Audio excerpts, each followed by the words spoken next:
الحمدللہ وکفا والصلاۃ والسلام علی نبیہ المصطفیٰ وعلی آلہ واصحابہ اہل صدق والوفاء ومن سلک سبیلہ واہتدی بہداہ اما بعد۔ رب اشرح لی صدری ویسر لی امری واحلل عقدۃ من لسانی یفقہوا قولی۔ 15 محرم الحرام 1443 ہجری، 23 اگست 2021 عیسوی ہے۔ آج کی گفتگو کا عنوان ہے شیخ الاسلام محمد ابن عبد الوہاب رحمۃ اللہ علیہ کی حیات مبارکہ۔ یہ ان حضرات اور شخصیات میں شمار ہوتے ہیں جن پر تاریخ اسلامی میں بہت کچھ لکھا گیا، بلکہ اگر مبالغہ نہ ہوگا تو ان شخصیات میں یہ سر فہرست نظر آتے ہیں۔ آپ کے حق میں اور آپ کی مخالفت میں جتنی کتابیں لکھی گئی ہیں، مدحن کانت او قدحن، آپ کی تائید میں ہوں یا آپ کی مخالفت میں ہوں، ان کو اگر شمار کیا جائے تو یہ تمام اعلیٰ ترین شخصیات میں سے اس لیے سر فہرست ہیں کہ ان کی کتابیں اس وقت جو موجود ہیں دنیا کے اندر وہ 100 سے زیادہ ہیں۔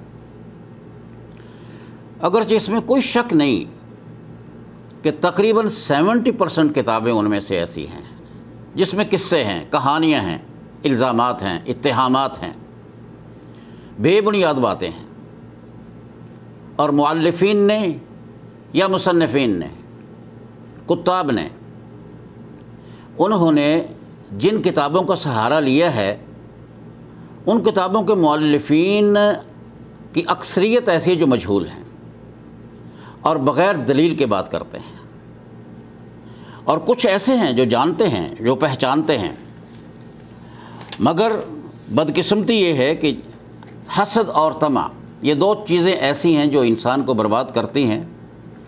اس کی بنیاد پر لوگوں نے کتابیں لکھی ہیں، اس کا تذکرہ ہوگا انشاءاللہ، لیکن اہل سنت والجماعت کے کچھ لوگ ایسے بھی ہیں جنہوں نے حق اور سچ کی آواز کو بلند کرنے کے لیے محنت شاقہ سے کام لیا ہے۔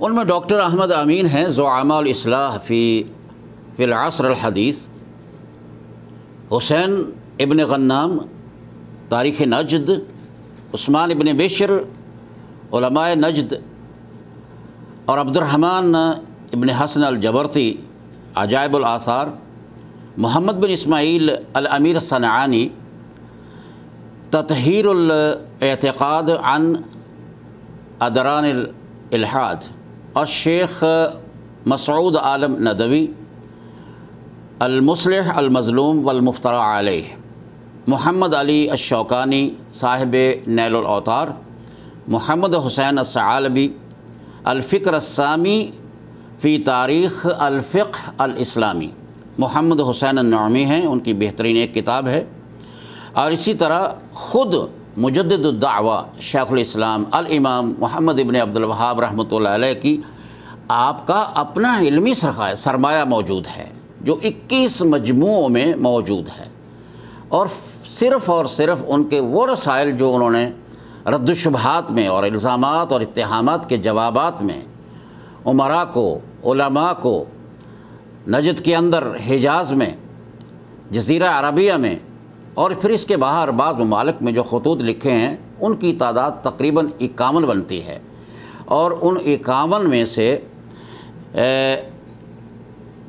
51 مجموعہ ہے ان کے رسائل کا جو ایک جلد میں اس وقت موجود ہے، 323 صفحات پر مشتمل ہے، اور اس طرح ان کے جو بیٹے جو ہیں اور ان کے جو پوتے ہیں، علماء ہیں، ان کی بے شمار کتابیں موجود ہیں، اب بھی وہ کام کر رہے ہیں۔ ان کے شاگردان رشید جنہوں نے بڑا کام کیا ان کی زندگی میں بھی اور ان کے بعد بھی بہت لوگ متاثر ہوئے ہیں، شیخ صنعانی، امیر صنعانی محمد بن اسماعیل جو خود دعوت و ارشاد کا کام کرنے والے بہترین مبلغ تھے، توحید کا پرچار کرنے والے، سیرت طیبہ علیہ الصلاۃ والسلام، اللہ صاحب الصلاۃ والسلام کے بارے میں جن کی خدمات بہت زیادہ ہیں، جب ان کے پاس یہ تحریک پہنچی تو انہوں نے پڑھا اور انہوں نے کمال تجزیہ کیا۔ فرماتے ہیں کہ وقفت علی ھذا الکتاب، یعنی کتاب التوحید جو شیخ کی ایک مایا ناز کتاب ہے، جو باب کے لحاظ سے ایسی کتاب کہ پہلے قرآن پاک کا ذکر ہو، ایک باب باندھتے ہیں، اس کے بعد قرآن کا ذکر کرتے ہیں، قال اللہ، اس کے بعد فرماتے ہیں قال الرسول، بس اس کے بعد استنباط ہوتا ہے، انتزاع ہوتا ہے، مسائل کا ادراک ہوتا ہے۔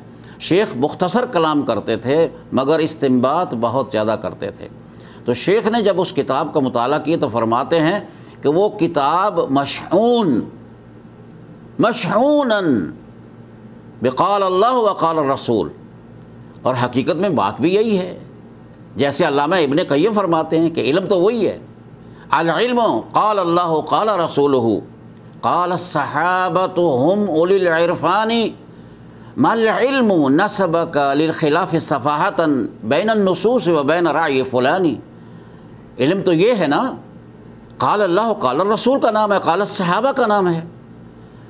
یہ علم نہیں کہ بحث کی جائے کہ یہ نص قطعی ہے، یہ نص قرآنی ہے، یہ نص حدیث ہے، مل گئی ہے لیکن پھر بھی رائے، جیسے کہ یہاں کے ایک بہت بڑے علامہ اور عالم دین، وزیر شؤون الدینیہ ہیں، بہت پہلے کی بات ہے، انہوں نے اپنے ایک لیکچر میں یہ ارشاد فرمایا کہ حیرانگی کی بات یہ ہے کہ تنطع اور تشدد اس حد تک آگے بڑھ گیا ہے، تعصب اس حد تک آگے بڑھ گیا ہے کہ بعض کتابوں میں یہ لکھا ہے کہ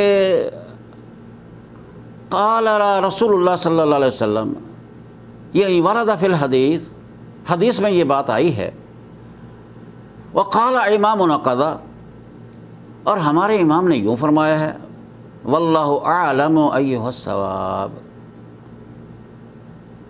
یہ کون سی چیز اس میں دونوں میں سے حق والی ہے یہ اللہ جانتا ہے، والعیاذ باللہ۔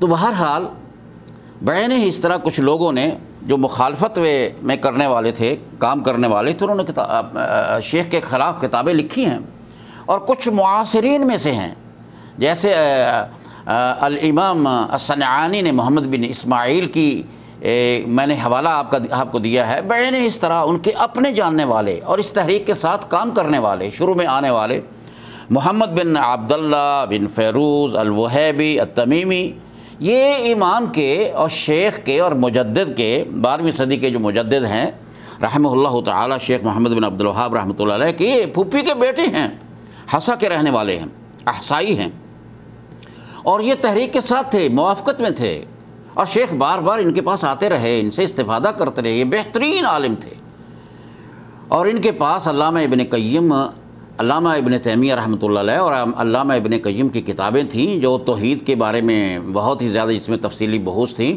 اس سے شیخ محمد بن عبد الوہاب نے بڑا استفادہ کیا اور بڑا اعتراف کرتے ہیں کہ بہترین علماء میں سے تھے۔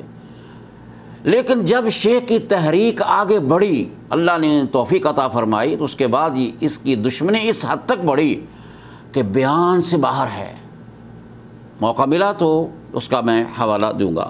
اور دوسرے ہیں وہ بھی احسا کے رہنے والے ہیں، عبداللہ بن محمد عبداللطیف ہیں، اور شیخ کا ان کے ساتھ مناظرہ بھی ہوتا رہا۔ یہ قاضی تھے احسا میں، جس کو عام زبان میں احسا بولتے ہیں، یہ شرقیہ کے مندر موجود ہے۔ محمد بن عبد الرحمن الافالک ہیں، انہوں نے تو محمد بن عبد الوہاب رحمۃ اللہ علیہ کو زندیق اور ملحد اور کافر قرار دیا۔ میں نے اس طرح سلیمان ابن سہیم وہ حنبلی ہیں، وہ بھی حسا کے رہنے والے ہیں، شیخ کے ساتھ چلنے والے تھے، نجدی ہیں، لیکن جب شیطان غالب آتا ہے، حسد ہوتا ہے یا کوئی طمع اور لالچ سامنے آ جاتا ہے تو نتیجہ کیا نکلتا ہے؟ پھر دشمنی کی انتہا ہوتی ہے۔ اس نے 24 الزامات لگا دیے امام پر، تو شیخ نے ان سب کا جواب دیا اور فرمایا یہ 18 جو ہیں 24 میں سے وہ تو ہیں تہمتیں، وہ تو الزامات ہیں، وہ تو اتہامات ہیں۔ ان کا تو جواب یہ ہے کہ سبحانک ھذا بہتان عظیم، یہ تو تم نے بہتان باندھے۔ 6 علمی باتیں تھیں، ان کا بہترین انداز سے شیخ نے جواب دیا، تفصیل اس وقت ناممکن ہے۔ لیکن ان کی دشمنی کا عالم یہ تھا کہ انہوں نے نجد کے اندر ہی نہیں، حجاز کے اندر ہی نہیں، جزیرہ عربیہ کے اندر ہی نہیں، بلکہ جزیرۃ العربیہ السعودیہ جو اس وقت معروف ہے، اس کے باہر مصر میں، شام میں، عراق میں خطوط لکھے، رسائل بھیجے، اور وہ رسالے ان کے اب بھی موجود ہیں۔ ان میں سے ایک کا صرف ایک دو لائن میں پڑھ دیتا ہوں۔ وہ فرماتے ہیں کہ سبحان اللہ، قد خرج فی قطرنا رجل مبتدع جاہل ضال مضل، ہمارے ہاں ایک بدعتی شخص پیدا ہوا ہے، گمراہ کر رہا ہے، اور کہتے ہیں کہ ذالک، یہ جو میں تحریر کر رہا ہوں، یہ میں خطاب لکھ رہا ہوں، یہ آپ کو جو میسج بھیج رہا ہوں، لعلماء المسلمین، میں مسلمانوں کے علماء کے لیے لکھ رہا ہوں اور ان کو بھیج رہا ہوں، وورثت سید المرسلین، اور سید المرسلین جناب محمد رسول اللہ صلی اللہ علیہ وسلم کے جو ورثہ ہیں، العلماء ورثۃ الانبیاء، میں ان کے نام یہ رسالہ بھیج رہا ہوں، یہ رسائل بھیج رہا ہوں، یہ پیغامات بھیج رہا ہوں، یہ خطوط بھیج رہا ہوں، لیصید ھذا المبتدع، لیصید ھذا المبتدع سید الثغور الاحرار، یا سبحان اللہ، تاکہ وہ اس کا شکار کریں۔ اس کا ترجمہ تو میرے سامنے بہت ہی سخت آ رہا ہے، لیکن میں کرنا نہیں چاہتا۔ یعنی آؤ پکڑو مارو، یعنی گویا پیچھے لگا دیا کہ لگ جو اس کے پیچھے، چھوڑنا نہیں ہے۔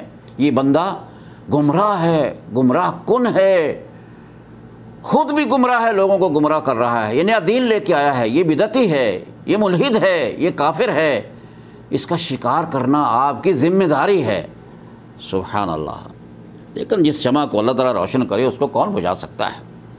اسی طرح ایک کتاب یہ مخالفین میں سے ہے، وہ بھی ایک مجہول آدمی ہے، جمال حسن الریکی، ریکا ایک بستی ہے ایران کے اندر، تو لمع الشہاب، یہ شہاب ثاقب نہیں ہوتے آنے والے، تو اس نے کہا لمعات اور لمع اور لمعتن، یعنی جو روشنی نکلتی ہیں، جو چنگارے آتے ہیں، یا شیطان، گویا اس کو شیطان سمجھ کے وہ کہا کہ شہاب ثاقب ٹوٹ رہے ہیں، اور کہا کہ گویا یہ شخص اس قابل ہے کہ چاروں طرف سے اس پہ شہاب ثاقب آ رہے ہیں۔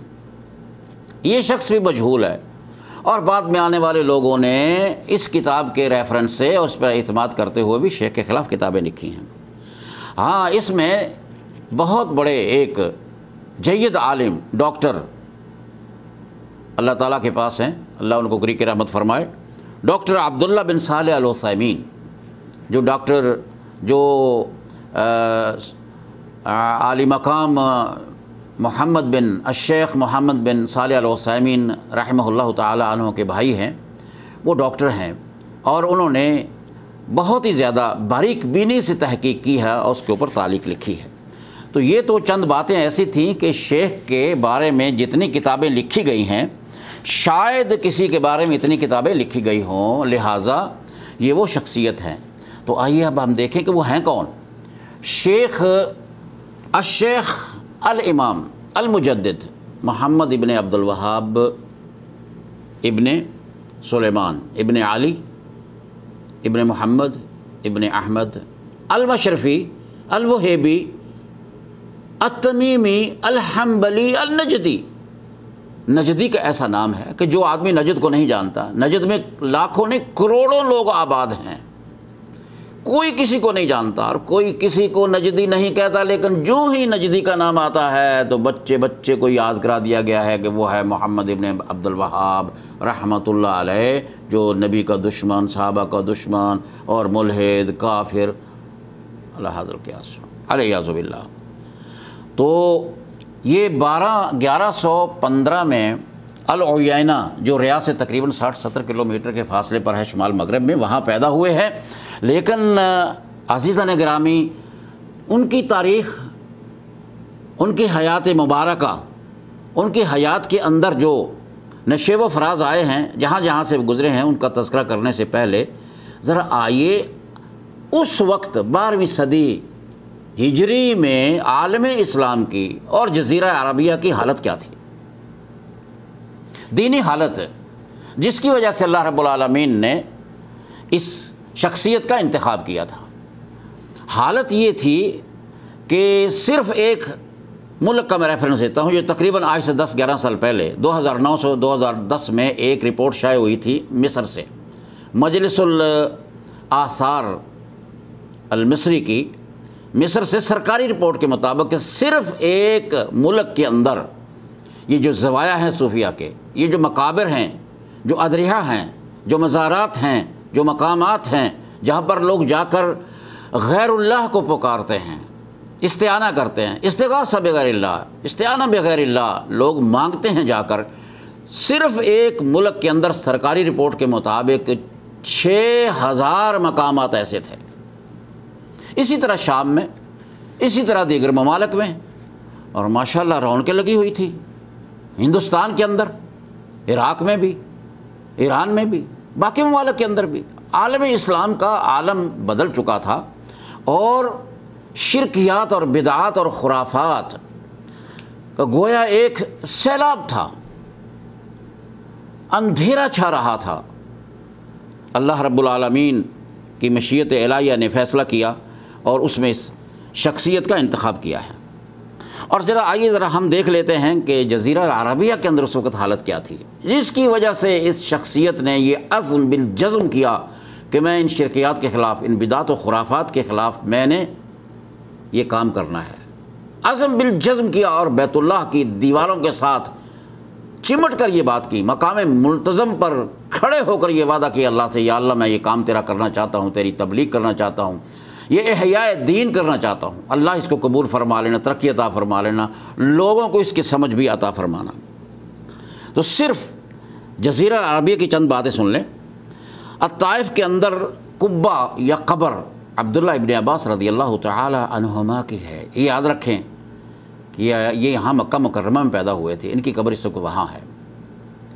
اس کے اوپر جو کچھ ہوتا تھا اس کے بارے میں شیخ محمد حسین النعمی نے ایک واقعہ بیان کیا ایک مجلس کے اندر۔ فرماتے ہیں کہ ایک آدمی طائف سے ہو کر آیا ہے اور وہ یہ کہتا ہے کہ لوگ ما یعرفون اللہ یعرفون ابن عباس، عبداللہ ابن عباس، وہ صرف عبداللہ ابن عباس کو لوگ جانتے ہیں، اللہ کو تو کوئی نہیں جانتا۔ تو کہتے ہیں کہ جس مجلس میں بیٹھے ہوئے تھے ایک آدمی بولا، اس نے کہا کہ ٹھیک ہے، معرفتہم لعباس ابن عباس تکفیہم، ابن عباس کی جو معرفت ہے نا، کہ وہ لوگوں کو اتنا پتہ ہے کہ یہ عبداللہ ابن عباس ہیں، وہ اس کے پاس جاتے ہیں، اس کے دربار میں جاتے ہیں، اس کے یعنی وہ دریح پر جاتے ہیں، اس کی قبر یا مزار پر جاتے ہیں، باتیں کرتے ہیں، مانگتے ہیں، سوال کرتے ہیں، تو ان کے لیے کافی ہے، کیونکہ عبداللہ ابن عباس رضی اللہ تعالیٰ عنہما وہ اللہ کو جانتے ہیں۔ یا سبحان اللہ، تعبیر دیکھیے۔ بعینہ ہی اس طرح ایک واقعہ بیان کیا گیا ہے شیخ محمد حسین النعمی نے ہی، اور بھی کتابوں میں موجود ہے، کہ ایک شخص ایک قبر پہ جاتی ہے۔ یہ وہ چند نمونے ہیں کہ جس کی وجہ سے شیخ محمد عبد الوہاب کو آگے بڑھنا پڑا رحمہ اللہ تعالی۔ وہ عورت قبر پہ جا کر کہتی ہے مزار والے سے، انظر، اس کو بیماری لگی ہے، ایک آرام نہیں آیا، وہ قبر یہاں مزار پہ پہنچ گئی، جا کر کہتی انظر، یعنی یا صاحب القبر انظر الیہ، میری حالت کو دیکھ، ما فعل اللہ بہ، ما فعل اللہ بی، جو کچھ اللہ نے میرے ساتھ کیا ہے یہ دیکھ لے، لم یبق لی الا حسبک، سوائے تیری ذات کے میرے پاس اب کچھ نہیں بچا، اب تو ہی ہے، یعنی خدا نے میرے ساتھ برا سلوک کر دیا ہے، اب تو ہی بچانے والا ہے، علیہ باللہ۔ تو اس طرح مکہ مکرمہ میں قبر تھی، قبر ابی طالب، اس کے لیے لوگ اس طرح جاتے تھے۔ اور نجد کے اندر منفوحہ ہے، وہاں پر ایک درخت تھا، فحال، کھجور کے درخت تھے، اور درختوں کے اوپر لوگ اس انداز سے وہاں پر رش کیا کرتے تھے کہ اس کو کارساز سمجھتے تھے، مشکل کشا سمجھتے تھے، حاجت روا سمجھتے تھے، دعائیں کرتے تھے، مانگتے تھے۔ عورتیں وہاں پر جاتی تھی جن کی شادیاں نہیں ہوتی تھی، اور وہ ان کے فکرے موجود ہیں جو وہ کہا کرتی تھی، وہ ریکارڈ میں آ گئے ہیں، یا فحل الفحول ارزقنی زوجن قبل الحول، مجھے اے فحل الفحول، اے درخت، میری شادی نہیں ہو رہی، مجھے خامد عطا کر دے اگلے سال سے پہلے پہلے۔ اور درعیہ میں ایک مجذوب کی قبر تھی، یوں کہیں پاگل کی قبر تھی، اور ایک تاج العامہ کے نام سے ایک مزار تھا، ایک مقام ایسا تھا لوگ جاتے تھے، وہ شخص اندھا تھا، اس کو ولی کہا گیا اور وہاں مر گیا، وہاں اس کا نام تاج رکھا گیا، تاج العامہ، وہاں بھی جاتے تھے۔ ایک کہف العمیرہ، نہیں یہ نجد کی بات ہے، درعیہ کے پاس، نجد کی اکیلے کے اندر، نجد کے اندر تو ریاض بھی ہے، اویینہ بھی ہے، حریملہ بھی ہے، منفوحہ بھی ہے اور درعیہ بھی ہے، یہ درعیہ کے پاس ہے۔ درعیہ میں پہاڑ کے ساتھ وہ ایک غار تھی کہف العمیرہ کے نام سے، اس کی لمبی چوڑی ایک کہانی ہے۔ لوگ غاروں کے پجاری بن چکے تھے، نظر و نیاز دیتے تھے، استغاثہ اور استعانہ بغیر اللہ کیا کرتے تھے، یہ ساری چیزیں موجود تھیں۔ اور بدقسمتی یہ ہے، تلخ کلامی معاف، کہ یہ سارا کچھ عثمانی دور خلافت کے آخری ایام میں ہوا ہے، آخری دور میں ہوا ہے۔ اس سے پہلے بدعت و خرافات تھیں، ذکر ہوا ہے اس کا، علامہ ابن تیمیہ رحمۃ اللہ علیہ اسی کی پاداش میں تو 7-8 مرتبہ جیل میں گئے ہیں، آخر شام میں، دمشق میں قلعہ کے اندر، جیل کے اندر ہی فوت ہو گئے ہیں۔ اس کا ذکر علامہ ابن قیم نے بھی کیا ہے، یہ ذکر علامہ الامیر الصنعانی نے بھی کیا ہے۔ یمن کے اندر بھی بدعت و خرافات تھیں، مصر میں تھی، لیکن اس پیمانے پر نہیں تھیں جس پیمانے پر دور خلافت عثمانیہ کا جو آخری دور ہے اس کے اندر یہ بھرمار ہوئی ہے، مزار ہی مزار، مقامات ہی مقامات۔ لہٰذا اللہ رب العالمین کا یہ فضل ہوا، نبی کریم صلی اللہ علیہ وسلم کا یہ فرمان ہے کہ ان اللہ یبعث لہذه الامہ علی رأس کل 100 سنہ من یجدد لها دینها۔ اللہ تعالیٰ کا یہ نظام ہے کہ ہر 100 سال کے بعد اللہ رب العالمین اس امت کے لیے ایک کا انتخاب کرتا ہے جو اس کے لیے احیاء دین کرتا ہے، جو تجدید کرتا ہے۔ احیاء دین کون کرے گا؟ جو خود مجدد کون ہوگا؟ اس کی شرطیں ہیں۔ مجدد وہ ہے جو قرآن پاک کی تعلیم جانتا ہو، جو نبی صلی اللہ علیہ وسلم کی تعلیم سے بالکل واقف ہو، جو خود صراط مستقیم پر ہو، اہل سنت والجماعت ہو، صحابہ کے نقش قدم پر چلنے والا ہو، متمکن فی الدین ہو، جس کے پاس خود علم نہیں، جو کسی مسلک میں پھنسا ہوا ہے، وہ کہ تجدید کیا کرے گا؟ ہاں تجدید کرے گا، وہ تجدید احیاء دین یا تجدید اسلام تو نہیں کرے گا، تجدید مسلک کر سکتا ہے، اس بات کو ہم مان لیتے ہیں۔ مجدد کا اللہ تعالیٰ نے انتخاب کیا کہ اللہ کا یہ ایک نظام ہے کہ اپنی امت کو اس طرح بیکار نہیں چھوڑتا۔ آئیے ذرا اب ہم اس جائزے کے بعد دیکھتے ہیں کہ محمد ابن عبد الوہاب رحمۃ اللہ علیہ کہاں پیدا ہوتے ہیں۔ وہ 1115 میں الاویینہ، جیسا میں نے پہلے عرض کیا کہ ریاض سے شمال مغرب میں تقریباً 70 کلومیٹر کے فاصلے پر، وہاں پر ایک علمی گھرانے میں پیدا ہوئے ہیں۔ ان کے باپ کا نام ہے عبد الوہاب، وہ قاضی تھے اویینہ کے اور مفتی تھے، مفتی دیار نجدیہ کہلاتے تھے۔ اور ان سے بڑھ کر ان کا دادا، عبد الوہاب سے بڑھ کر ان کا دادا، یعنی محمد بن عبد الوہاب کا دادا، عبد الوہاب کا باپ سلیمان بن ابن علی، وہ امام کے پیدا ہونے سے تقریباً 35 سال پہلے فوت ہو گئے ہیں۔ وہ مرجع خلائق تھے، وہ فتیہ یعنی فتاوی حنبلی مسلک کے مطابق اس دیار نجدیہ کے بہت بڑے مرجع گزرے ہیں۔ اس کے بعد ان کے چچا وہ بھی عالم تھے، ان کے بھائی بھی عالم تھے۔ یہ خاندان 300 سال پر ان کی تاریخ محیط ہے، علم لیتے چلے آئے ہیں، تلقی بالعلم، ایک سے دوسرا، دوسرے سے تیسرا چلتے آئے، اور یہ خالصتاً حنبلی مسلک کے لوگ تھے اور یہ دین کی تعلیم کے بہت بڑے ماہر تھے۔ اور یاد رکھیے کہ چونکہ ان کے والد عبد الوہاب رحمہ اللہ اویینہ کے قاضی تھے، ان کے پاس علماء آیا کرتے تھے، شیخ محمد ابن عبد الوہاب ان مجلسوں میں بیٹھتے تھے، دیکھتے تھے، بچے تھے اور ذہین اتنے تھے کہ 10 سال کی عمر سے پہلے انہوں نے حفظ کر لیا۔ اور جو ہی آگے بڑھے ہیں اور برہان اور دلیل کے بہت قائل تھے، ہر بات میں دلیل مانگتے تھے، قرآن اور سنت سے بس، فقط حجت کے دیوانے تھے، دلیل کے دیوانے تھے کسی بھی معاملے کے اندر۔ اور والد صاحب سے بھی مناظرہ کرتے تھے۔ اپنے والد کے سامنے جب ان کی باتیں آئیں اور انہوں نے دیکھا کہ بچہ بہت ہی زیادہ ماشاءاللہ ذہین ہے، تو اس کے بارے میں انہوں نے کیا سوچا کہ ابھی بالغ ہوا ہی ہے تو شادی کر دیا ان کی۔ اور ان کو تعلیم تو دیتے ہی رہے، لیکن مطالعے کا ان کو بہت زیادہ شوق تھا، اور اس کے بعد پھر وہ حج کا ارادہ کرتے ہیں۔ 20 سال کی عمر میں حج ہے، اور یاد رکھیں کہ الامام اور الشیخ المجدد محمد بن عبد الوہاب رحمۃ اللہ علیہ کی زندگی کے جو پہلو ہیں نا، وہ سارے احاطے میں نہیں لائے جا سکتے۔ ان کی زندگی کے بے شمار پہلو ہیں۔ آج ہم صرف یہ دیکھیں گے کہ ان کی جو پیدائش ہوئی یہاں سے لے کر اویینہ سے لے کر درعیہ تک کیسے پہنچے، اور کن حالات نے ان کو مجبور کیا کہ انہوں نے جہاد کا علم بلند کیا اور اللہ نے ان کو کامیابی عطا فرمائی۔ 20 سال کی عمر میں یہ حج کے لیے جاتے ہیں۔ حج میں وہاں پر موقع ملا ان کو علماء کے پاس جانے کا، اور ایک ان کی چھوٹی سی بات میں راستے میں جاتے جاتے بیان کر دوں کہ جس عالم کے سامنے بیٹھا کرتے تھے تو انہوں نے وہاں پر نہ کچھ یہ ایک بات سنی جو توحید کے خلاف تھی۔ یہ دیکھیے کہ اللہ تعالیٰ جب انعام دیتا ہے کسی کو، جب کسی کا انتخاب کرتا ہے تو اس کی بچپن سے کیسے رہنمائی ہوتی ہے۔ تو وہ جب بھی بندہ اسٹیج کے لیے اپنے کرسی پہ بیٹھتا، عالم تھا، شیخ کو بہت پسند تھا کہ بہترین علم ہے، استفادہ کرتا ہوں اس سے، تو وہ کہتا ہے یا کعبۃ اللہ۔ تو شیخ صاحب ایک دن پہلے آ گئے اور یہ کہنے لگے کہ استاد میں نے نا قرآن پاک کی ایک سورہ آپ کو سنانی ہے، کیا اجازت ہے؟ سنائیے، ابھی طلبہ تو نہیں آئے، ابھی درس تو نہیں شروع ہوا۔ تو کہا لإیلاف قریش، وہ جو سورہ قریش پڑھنی شروع کر دی۔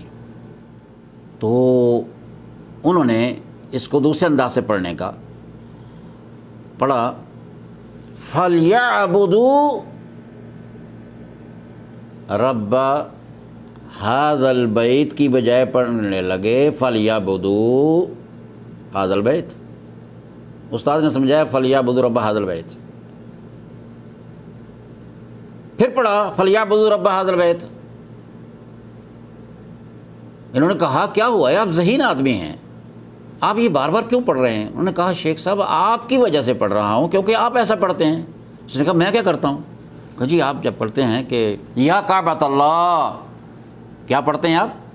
کیا آپ کہتے ہیں آپ یا کعبۃ اللہ؟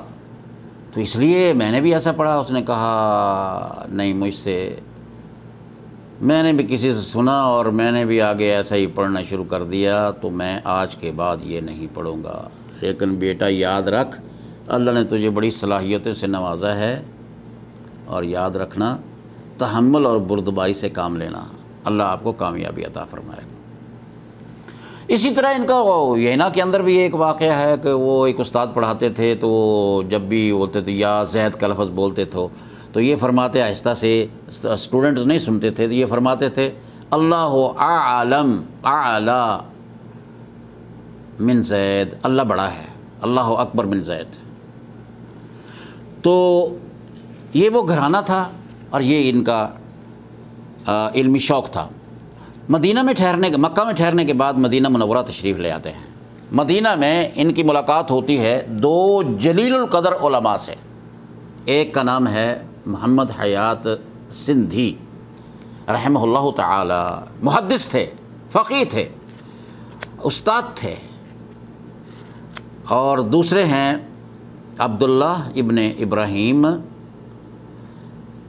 بن سیف النجدی ثم المدنی۔ یہ مجمع کے رہنے والے تھے۔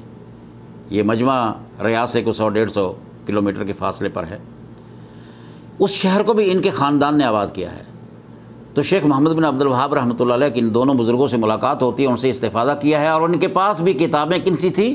علامہ ابن تیمیہ رحمۃ اللہ علیہ اور علامہ ابن قیم رحمۃ اللہ علیہ کی کتاب، خاص طور پر الشیخ نجدی عبداللہ ابن ابراہیم ابن سیف رحمہ اللہ تعالیٰ کے پاس بہت سی کتابیں تھیں۔ ان میں سے یہ کتابیں ان کے گھر میں جایا کرتے تھے، اور ایک مرتبہ انہوں نے یہ بھی کہہ دیا تھا کہ دیکھیے میں آپ کو، آئیے میرے ساتھ، میں آپ کو ایک ایسا اسلحہ دکھاتا ہوں، ہتھیار دکھاتا ہوں جو میں نے مجمع والوں کے لیے تیار کیا ہے۔ وہ کتابیں جمع کرتے تھے کہ واپس جاؤں گا، نجد میں جاؤں گا اور ان کو جا کے ان کتابوں کے ذریعے سے ان کی رہنمائی کروں گا۔ تو انہوں نے کتابیں دکھائیں کہ یہ دیکھیے کہ میرا مکتبہ کتنا بڑا ہے، یہ ساری کتابیں مجمع کے لیے میں نے تیار کی ہیں۔ ان کے اندر یہ کتابیں تھیں، اور وہاں پر مطالعہ کے دوران وہ حدیث کے بہت زیادہ قریب ہو گئے، اس لیے کہ عیینہ میں یا نجد کے اندر فقہ حنبلی کے بارے میں فقہ کے اوپر توجہ تھی، اور یہاں پر حدیث کے ساتھ زیادہ رابطہ قائم ہو گیا۔ اور اسی طرح وہ محمد حیات سندھی سے بڑے متاثر تھے، ان سے استفادہ کیا، اور ایک دفعہ انہوں نے دیکھا کہ روضہ مبارکہ کے سامنے کچھ لوگ بڑی عجیب و غریب قسم کی حرکتیں کر رہے ہیں، اور انہوں نے جا کر کہا، محمد حیات سندھی کو بلایا، انہوں نے کہا کہ دیکھیے یہ لوگ کون ہیں، یہ کیا کر رہے ہیں؟ تو انہوں نے کہا اولئک الذین ضل سعیہم فی الحیاۃ الدنیا وہم یحسبون انہم یحسنون صنعا۔ یہ محمد حیات سندھی رحمۃ اللہ علیہ نے یہ جواب دیا، اور یہ یاد رکھیے کہ محمد حیات سندھی جو ہیں یہ انہی کے شاگرد ہیں۔ الامیر الصنعانی محمد بن اسماعیل جو یمن کے تھے، جو بہت بڑے محدث فقیہ اور مورخ گزرے ہیں، یہ انہی میں سے تھے۔ تو گویا 2 سال ان کا وہاں پر قیام رہا ہے۔ 2 سال کے بعد الشیخ محمد بن عبدالوہاب رحمۃ اللہ علیہ واپس عیینہ تشریف لے آتے ہیں۔ عیینہ میں قیام کے بعد چونکہ اب علم میں کچھ پختگی آ چکی تھی، تو انہوں نے تبلیغ کا کام شروع کر دیا۔ دلیل اور قرآن و سنت سے تو لیتے ہی تھے، لیکن جہری جو دعوت تھی نا، ابھی اس کا آغاز نہیں ہوا تھا۔ لیکن کام شروع ہو چکا تھا۔ ان کے والد قاضی تھے اور محفلیں جمتی تھیں۔ شروع رہا کام، تو چند سال وہاں رہے۔ اس کے بعد پھر ان کو شوق تعلیم جو ہے نا، پھر واپس یہ بار بار احساء آتے رہے ہیں۔ شرقیہ میں احساء، محمد ابن عبدالوہاب رحمۃ اللہ علیہ یہ سفر بہت کرتے رہے ہیں احساء کا، بار بار یہاں پر آتے رہے۔ یہاں پر علماء تھے اور جگہ بھی زرخیز تھی، یہ شرقیہ میں ہے۔ تو وہاں پر یہ محمد ابن عبداللہ ابن فیروز جو شیخ کی پھپھی کے بیٹے تھے، ان کے ہاں ان کا قیام ہوتا، ان کی کتابیں تھیں، بہت بڑے عالم تھے اور استفادہ کرتے، اور یہاں بھی ان کو جو کتابیں زیادہ پسند آئیں وہ تھی علامہ ابن قیم اور علامہ ابن تیمیہ رحمۃ اللہ علیہ کی۔ پھر شیخ یہاں سے بصرہ چلے جاتے ہیں،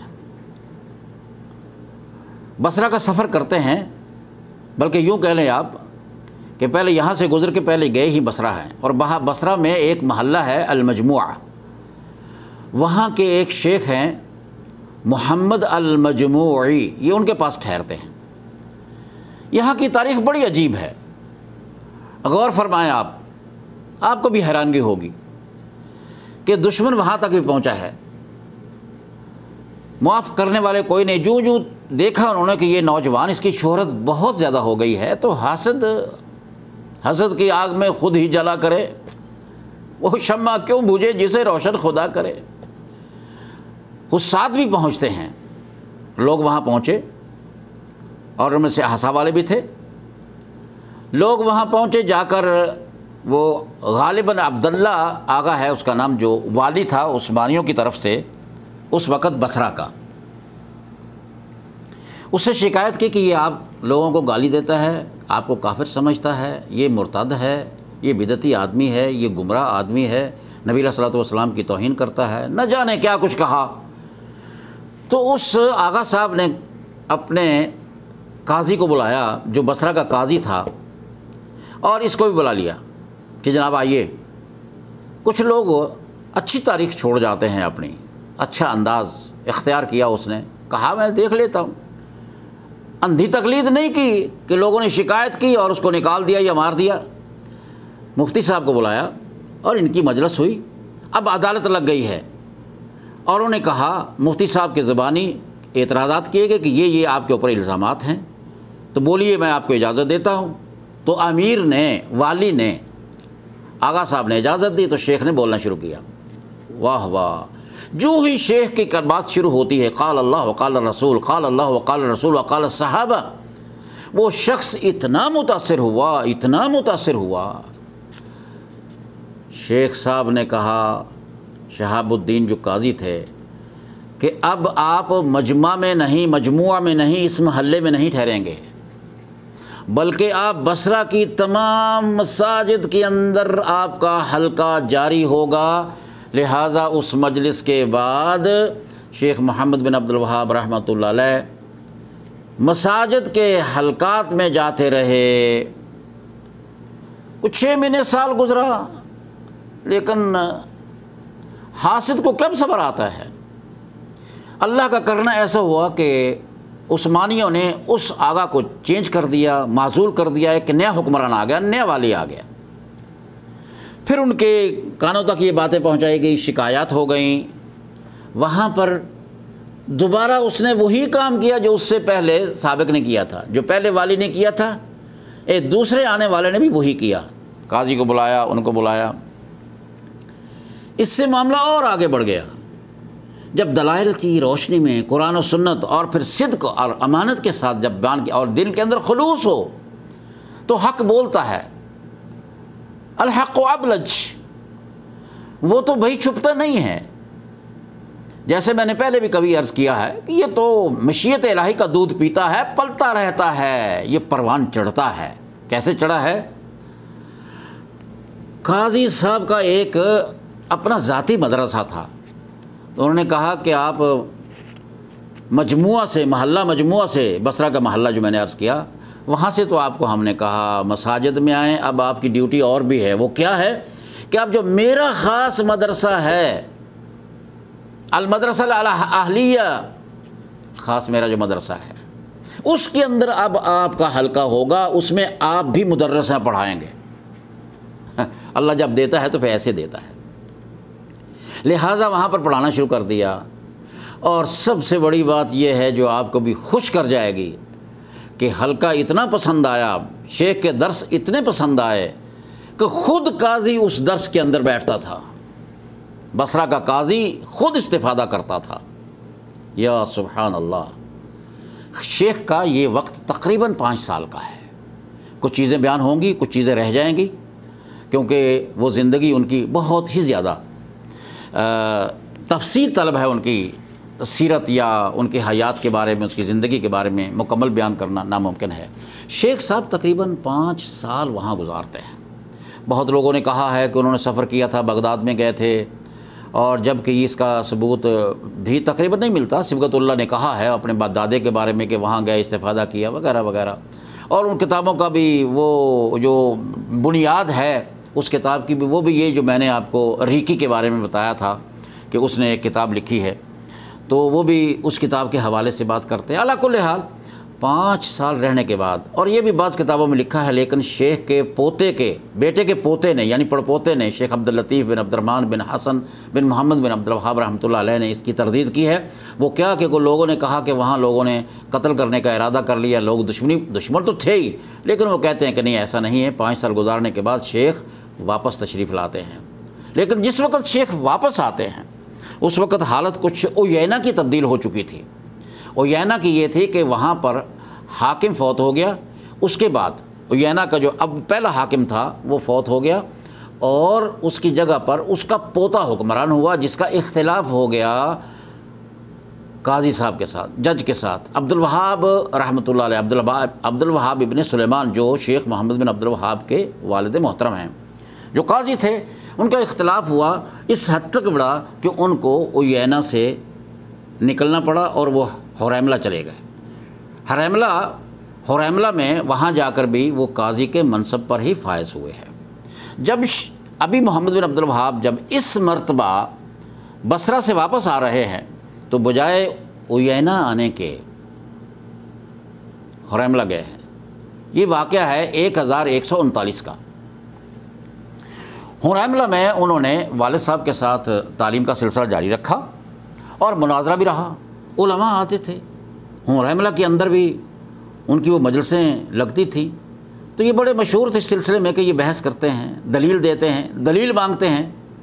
انہوں نے تبلیغ شروع کر دی، کس حد تک کہ لوگوں کو پتہ چلنا شروع ہو گیا کہ یہ بندہ جو ہے نا، یہ ہمارے جو مستقبل ہے اس کے لیے خرابی کا باعث بنے گا، کیونکہ ہم نے تو پردے رکھے ہوئے ہیں۔ بدعتی لوگ تھے کافی زیادہ، وہاں پر درخت تھے، اور وہاں پر غاریں بھی تھیں اور کبے تھے، قریبی تھے، دائیں بائیں لوگ جاتے تھے، اور خاص طور پر وہاں پر عبید لوگ جو غلاموں کا وہ ایک خاندان، 2 قبیلے وہاں پر آباد تھے، وہ چوری چکاری کے بھی قائل تھے اور اس قسم کی حرکتیں کرتے تھے، تو جن کو ڈر لگا کہ یہ بندہ ہمارے جو ہے وہ مستقبل کی خرابی کا باعث بنے گا، بہرحال اس کو بعض کتابوں میں لکھا ہے کہ ان کو مارنے کا ارادہ کیا، اور یہ بھی لکھا کہ تصوروا الجدارہ، یعنی کہ انہوں نے مارنے کے لیے پروگرام بنایا، دیوار پر چڑھنے لگے، اور اس کے وقت لوگوں کو پتہ چل گیا جو اندر بیٹھے ہوئے تھے، تو پھر بہرحال وہ لوگ بھاگ گئے وغیرہ وغیرہ۔ یہ قصے ہیں، یہ کہانیاں ہیں جس کا شیخ کے پڑپوتے عبداللطیف رحمۃ اللہ علیہ نے انہوں نے بھی اس کی تردید کی ہے کہ ایسا نہیں ہے۔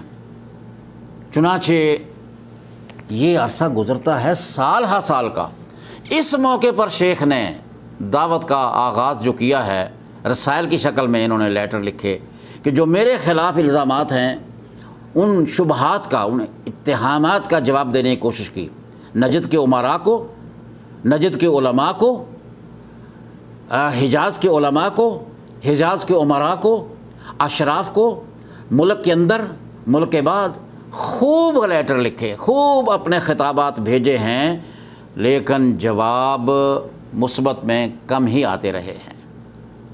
کم ہی لوگ تھے جو الصنعانی، الامام الامیر الصنعانی جیسے ہوں، جو محمد حسین نعمی جیسے ہوں، کم لوگ نکلے ہیں۔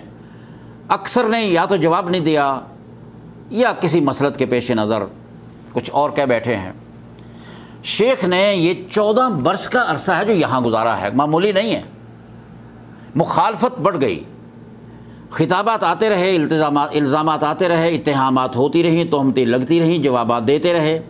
1153 میں شیخ کے والد محترم علامہ قاضی عبدالوہاب ابن علی رحمہ اللہ تعالی فوت ہو گئے۔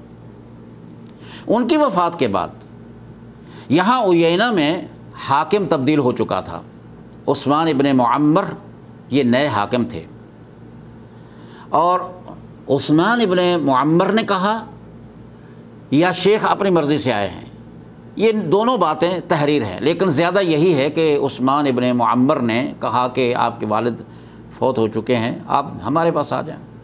یہاں پر جس وقت آتے ہیں ان کو اللہ تعالیٰ نے ایک موقع عطا فرمایا ہے، اور یہ بات یہاں سمجھ لیجئے، رب ادخلنی مدخل صدق واخرجنی مخرج صدق واجعل لی من لدنک سلطانا نصیرا۔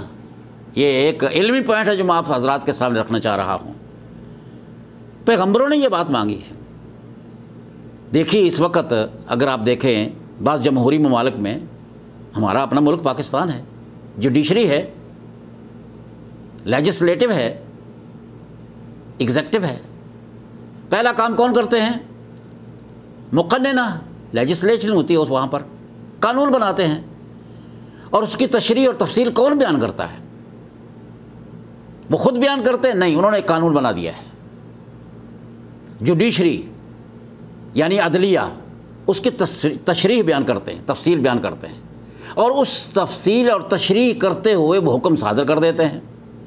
کیا وہ قاضی یا جج جو ہوتا ہے، یہ جوڈیشری والا کوئی آدمی ہے، وہ اپنے فیصلے پر عمل خود کرتا ہے؟ ناممکن ہے۔ عمل کون کرتا ہے؟ ایگزیکٹو، انتظامیہ، گویا مقننہ، عدلیہ اور انتظامیہ۔ جب تک ان کا اجتماع نہیں ہوتا ملک آگے نہیں بڑھ سکتا۔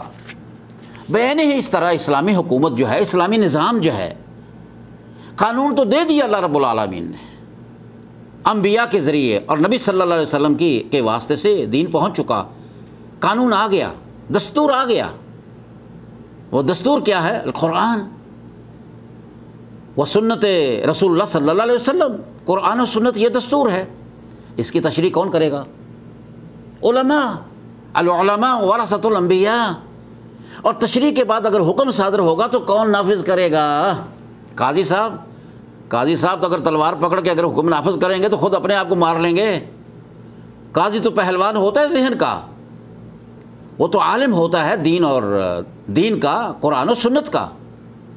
اس کے لیے لازمی ہے سلطان کی وَجَعَلْ مِن لَّدُنْكَ سُلْطَانًا نَصِيرًا، پاور کی ضرورت ہے۔ میری نظر چلی گئی ہے مکہ مکرمہ کے ان پہاڑوں پر، اللہ اکبر، ان وادیوں پر جہاں پر رسول اللہ صلی اللہ علیہ وسلم نے اللہ سے جھولی پھیلا کر لیا تھا، سلطان لیا تھا اس دور کا، اور جس کا نام دنیا کے اندر آج بھی روشن ہے۔ یا اللہ میرے پاس غریبوں کا ٹولہ آ گیا ہے، یہ سارے غربا ہیں، یہ 25 سالہ نوجوان مکے کے بازاروں میں پھرتا ہے، اللہ اس کو ہدایت عطا فرما۔ اللہ نے اسی موقع پر میرے آقا کی یہ دعا قبول فرمائی۔ سیدنا فاروق اعظم جو بدترین دشمن تھا، بہترین حامی بنا، اور پھر اعلان ہوا یہ ہوتی ہے طاقت، رسول اللہ ہیں، سید الرسل ہیں۔ لیکن جس وقت فاروق اعظم مسلمان ہوتے ہیں، فرمایا اب تو کلمہ، اب تو تبلیغ جہری ہوگی، مخفی نہیں رہے گی۔ طاقت کی ضرورت ہر ایک کو ہوتی ہے۔ یہاں اللہ رب العالمین نے محمد بن عبد الوہاب کو، اس داعیہ کو، اس مجدد کو، اس مجتہد کو، اس مفکر کو اللہ نے عثمان ابن معمر جیسا حکمران عطا فرمایا۔ قاضی کے عہدے پر متعین ہوئے اور انہوں نے نصرت اور تائید کا نعرہ لگایا، علم بلند کیا اور اس پر عمل کیا۔ شیخ صاحب نے سمجھایا کہ دیکھیے یہ درخت ہیں ہمارے اوینا کے اندر، 16-17 درختوں کا تذکرہ ملتا ہے، ان کے نام بھی آتے ہیں۔ یہ درختوں کی پوجا کرنے والے لوگ جو ہیں نا، یہ بدعات اور شرکیات ہیں، ان کو کٹوا دیا جائے تو بہتر ہے۔ شیخ صاحب نے مسئلہ بتا دیا، توحید یہ ہے، شرک یہ ہے، شرک کا انکار بتا دیا، بدعت اور خرافات بتا دی۔ عثمان ابن معمر نے حکم دیا اور وہ درخت کٹوا دیے گئے۔ یہ بات پھیل گئی کہ یہ نوجوان اچھا تھا۔ اب یہ بات آگے بڑھتی چلی آ رہی ہے، لیکن لوگوں نے مخالفت کی، اس کی پرواہ نہیں کی، کیونکہ اگر تھوڑی بہت ہی مخالفت ہوئی تو شیخ نے ان کو صبر کی تلقین کی کہ گھبرائیے مت، کیونکہ یہ جس نے بھی یہ کام کیا ہے اس کی مخالفت ہوئی ہے، اور مخالفت تو ہوتی ہے۔ لِكُلِّ نَبِيٍّ عَدُوٌّ مِّنَ الْمُجْرِمِينَ، ہر نبی کا دشمن ہے مجرم، طاغون، فساق، فجار، یہ انبیاء کے دشمن رہے ہیں جب بھی وہ اللہ کا پیغام لے کے آتے رہے۔ بہنی فرمایا کہ وَكَذَلِكَ جَعَلْنَا مِن كُلِّ نَبِيٍّ عَدُوًّا شَيَاطِينَ الْإِنسِ وَالْجِنِّ۔ خیر عثمان بن معمر کو بات سمجھ آ گئی۔ اس کے بعد مجدد 12ویں صدی ہجری کے مجدد اعظم نے، مجدد اعلیٰ نے، محمد بن عبد الوہاب نے ان کو سمجھایا کہ دیکھیے کہ یہاں پر جزیرہ عربیہ کا سب سے بڑا مزار اور گنبد اور قبہ یہ قریب کے شہر جبیلہ کے قریب ہے۔ یہاں پر لوگ کس قسم کے شرکیات کے ارتکاب کرتے ہیں، اس کو گرا دیا جائے۔ مشورہ یہ ہوا قرآن و سنت کی روشنی میں، جس وقت مسئلہ سمجھا گیا ٹھیک ہے اس کو گرا دیا جائے، میری طرف سے اجازت ہے۔ انہوں نے اپنی حمایت کا اعلان کر دیا۔ شیخ محمد بن عبد الوہاب فرماتے ہیں کہ میں اگر اکیلا جاتا ہوں تو جبیلہ والے تو اس دفاع کریں گے، وہ تو پجاری ہیں، وہ تو لوگ ہیں اسی قماش کے، مزار پرست ہیں۔ نتیجہ یہ نکلا کہ انہوں نے کہا کہ آپ بھی ساتھ جائیں، لہٰذا 600 سواروں کے ساتھ زید ابن خطاب، عمر ابن الخطاب کے بھائی، جن کے بارے میں یہ کنفرم بھی نہیں کہ وہ کیا قبر انہی کی ہے یا کسی اور کی ہے، تاہم اگر مان بھی لیا جائے تو وہ قبر جو تھی اس پہ بہت بڑا گنبد اور مزار بنایا ہوا تھا، اور لوگ استعانت اور استغاثہ وغیرہ کرتے تھے۔ شیخ صاحب عثمان بن معمر کے ساتھ مل کے چلے جاتے ہیں۔ ہاں جبیلہ والوں نے دفاع کرنے کا ارادہ کر لیا، وہ باہر نکلے ہیں کہ ہم تو جناب علی اپنے وَانْصُرُوا آلِهَتَكُمْ إِن كُنتُمْ تَعْلَمُونَ، اگر کچھ کرنا چاہتے وَانْصُرُوا آلِهَتَكُمْ۔ جب ابراہیم علیہ السلام نے جب بتوں کو جب تیا پانچا کر دیا، جب انہوں نے دیکھا کہ سارے بت بیچارے الٹے اوندھے منہ پڑے ہوئے ہیں اور توڑ پھوڑ ان کی ہو چکی ہے۔ ابراہیم علیہ الصلوۃ والسلام خلیل اللہ نے ان کو تو مار دیا ہے، تو آ کر اعلان کیا کہ بچاؤ بچاؤ اپنے بتوں کو، ان کی مدد کرو اپنے بتوں کی۔ ماشاءاللہ سبحان اللہ، یہی عالم یہاں پر ہوتا ہے۔ جب انہوں نے دیکھا کہ عثمان ابن معمر عیینہ کا حکمران مقابلے کے لیے آیا، 600 سوار اس کے ساتھ شامل ہیں، 600 سوار بھی ہیں، تو وہ رک گئے اور ان کے سامنے پھر یہ منظر جو ہوا، سب سے پہلا کام کدال پکڑ کے محمد ابن عبد الوہاب رحمۃ اللہ علیہ نے اپنے ہاتھ سے شروع کیا، اور اس کے بعد مزار کو گرا دیا گیا اور قبر کو اس انداز سے کر دیا گیا، اس حد تک کر دیا گیا جس حد تک نبی صلی اللہ علیہ وسلم نے اجازت دی تھی۔ اور حضرت علی رضی اللہ تعالیٰ عنہ نے بھی جس کو بھیجا تھا اس کو بھی یہ کہا تھا کہ کیا میں تجھے اس کام کے لیے نہ بھیجوں جس کے لیے مجھے رسول اللہ صلی اللہ علیہ وسلم نے بھیجا تھا، کہ بڑی قبر جو ہے، اونچی قبر جو ہے اس کو نیچے کر دو، تاکہ لوگ جو ہیں ان سے کچھ اور کو امیدیں نہ لگائیں۔ یہ شہر خاموشاں ہے، لہٰذا اب مخالفت بہت زیادہ ہونا شروع ہو گئی۔ دائیں بائیں سے، نجد سے عمراء علماء کے خطابات آنے شروع ہو گئے عثمان بن معمر کو، اور دھمکیاں آنی شروع ہو گئیں، لیکن پھر بھی شیخ نے ان کو سمجھایا اور وہ سمجھ گئے کہ اب ایک ٹرننگ پوائنٹ آتا ہے۔ شیخ صاحب چونکہ قاضی تھے اور ایک عورت ان کے سامنے آتی ہے اور آ کر اعتراف جرم کرتی ہے زنا کا، اور یہ عورت اشراف سے ہے۔ اشراف سے مراد یہ ہے بنی خالد کے جو لوگ جو حسا کے والی تھے، ان میں سے کسی امیر کی یہ بہن تھی۔